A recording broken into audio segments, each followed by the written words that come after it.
안녕하세요. 이화여자대학교 신경언어장애 연구실 박사과정생 김수훈입니다. 저는 오늘 감정 단어와 관련된 흥미로운 뇌파 연구 논문을 소개해드리려고 하는데요. 2017년 사이콜로지 분야 Q2에 해당하는 저널인 Frontiers in Human Neuroscience에 게재된 연구로 제목은 Different Neural Correlates of Emotion Label Words and Emotion Laden Words입니다. 논문의 초록이고요. 목차는 다음과 같습니다. 우리는 일상에서 행복해, 슬퍼, 짜증나처럼 다양한 감정 단어를 사용합니다. 그런데 감정을 표현하는 단어들 중 일부는 뇌에서 다르게 작용합니다. 예를 들어 슬픔이라는 단어는 감정 그 자체를 직접 표현하지만 장례식이라는 단어는 감정을 명시적으로 표현하지 않더라도 슬픔을 유발합니다. 이처럼 감정을 직접적으로 표현하는 단어는 emotion label word, 암묵적으로 유발하는 단어는 emotion laden word라고 구분합니다. 지금까지 많은 연구들은 이 두 단어 유형을 구분하지 않고 모두 감정 단어로 처리해 왔는데요. 이에 대해 본 연구팀은 다음과 같은 질문을 던졌습니다. 정말 이 두 단어가 뇌에서 동일하게 처리될까? 만약 다르다면 어떤 시점에서 차이가 발생할까? 이를 확인하기 위해 EEG, 즉 뇌파 측정 장비를 사용하여 시간 흐름에 따라 뇌 반응을 정밀하게 측정한 게 바로 이 연구입니다. EEG는 머리에 전극을 부착하여 뇌에서 발생하는 전기 신호를 측정하는 기술입니다. 그중에서도 ERP는 특정 자극에 대한 뇌의 시간 기반 반응을 분석하는 방식으로 단어 제시 이후 100ms, 170ms, 500ms 등 정확한 시점에서의 뇌 반응을 추적할 수 있습니다. 본 연구에서는 세 가지 주요 ERP 컴포넌트 P100, N170, LPC를 분석하였습니다. 연구 질문은 총 세 가지입니다. 이모션 레이블 단어와 이모션 레이든 단어는 뇌에서 다르게 처리되는가? 둘째, 정서극성, 긍정, 부정은 뇌 반응에 영향을 미치는가? 셋째, 단어 유형과 정서극성의 차이는 뇌의 어떤 시점, 어느 부위에서 나타나는가? 이 세 가지 질문을 중심으로 ERP 분석이 설계되었습니다. 방법입니다. 대상자는 중국어를 모국어로 사용하는 청년 15명이었고, 이 연구는 ERP를 측정하는 실험이기 때문에 참가자들이 자극 단어를 보고 빠르게 판단하면서 동시에 뇌파를 측정하는 방식으로 진행되었습니다.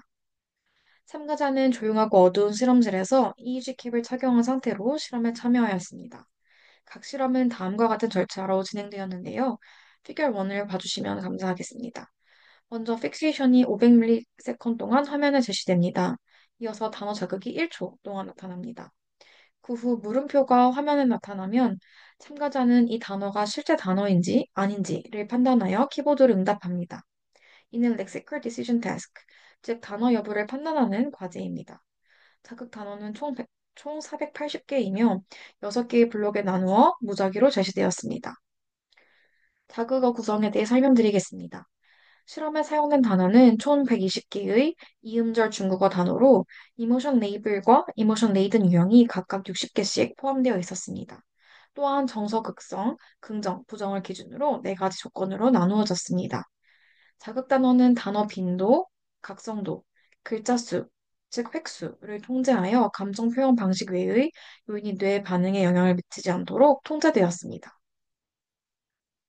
자극 제시 직후 약 800ms 동안의 뇌파 데이터를 수집하였으며 세 가지 시점에서의 반응을 중심으로 분석을 진행하였습니다.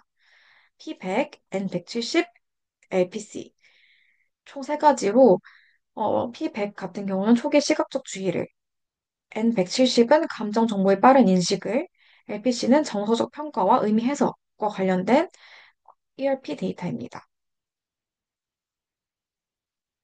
결과입니다. P100은 단어 제시 직후 100ms 시점에 나타나는 반응으로 모든 조건에서 ERP 파형이 거의 겹쳐 있는 것을 확인할 수 있습니다. 또한 이는 통계적으로도 단어 유형이나 정서 극성에 따른 유의한 차이는 없는 것으로 밝혀졌습니다. N170 시점부터 차이가 발생하기 시작하는데요. 오른쪽 정극 P10에서 레이블 단어가 레이든 단어보다 더 큰 음전위를 보였습니다. 반면 왼쪽 정극 P9 에서는 유의한 차이가 없었습니다. 즉, 뇌는 감정을 명시적으로 표현한 단어에 더 민감하게 반응하였고, 그 반응은 오른쪽 방구에서만 유의미하게 나타났습니다. LPC 시점에서는 레이블과 레이든뿐 아니라 정서 극성도 주요한 영향을 주었습니다. 부정적인 단어가 긍정적인 단어보다 더 큰 반응을 유도하였고, 특히 부정적인 이모션 레이블 단어가 오른쪽 방부에서 가장 강한 LPC 반응을 보였습니다. 요약하면 초기 P100에는 차이가 없었지만 감정 인식 시점인 N170에서는 레이블 단어가 우방구에서 더 강하게 반응했고 정서적 평가 시점 LPC에는 부정 레이블 단어가 가장 크게 반응했습니다. 이러한 결과는 두피 전이 분포도에서도 확인됩니다. LPC 시점에서 부정적인 레이블 단어 조건은 우방구 중심, 부정 영역이 가장 활발히 활성화된 것을 보여줍니다. 이러한 결과는 다음과 같은 중요한 의미를 가지는데요. 첫 번째로, 감정 단어는 표현 방식에 따라 뇌에서 다르게 처리됩니다. 이모션 레이블 단어는 레이든 단어에 비해 명시적이기 때문에 더 빠르게 처리됩니다. 둘째, 부정적인 감정은 생존과 밀접하게 연관되므로 뇌가 더욱 민감하게 반응하는 경향을 보였습니다.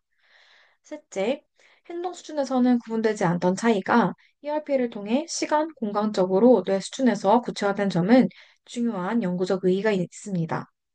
마지막으로 정서 어휘에 대한 이러한 구분은 언어 재활, 감정 조절, AI 감정 처리 등 실제 응용 분야에서도 고려되어야 합니다. 물론 본 연구에서도 몇 가지 한계는 있습니다. 중립 단어가 포함되지 않았기 때문에 기존 비교가 어려웠고, 자극어 제시 순서가 무작위였기 때문에 문맥 효과를 통제하기 어려웠습니다. 그럼에도 불구하고 감정 단어의 표현 방식 차이가 뇌에서 실제로 다르게 처리된다는 점을 ERP를 통해 실험적으로 입증한 연구라는 데 의의가 있습니다. 이상으로 감정 단어가 뇌에서 어떻게 처리되는지를 ERP를 통해 살펴보았는데요. 슬픔과 장례식이 단순히 다른 단어가 아니라 뇌에서는 실제로 다른 방식으로 처리가 된다는 거 이해되셨을까요? 이상으로 발표를 마치겠습니다. 감사합니다.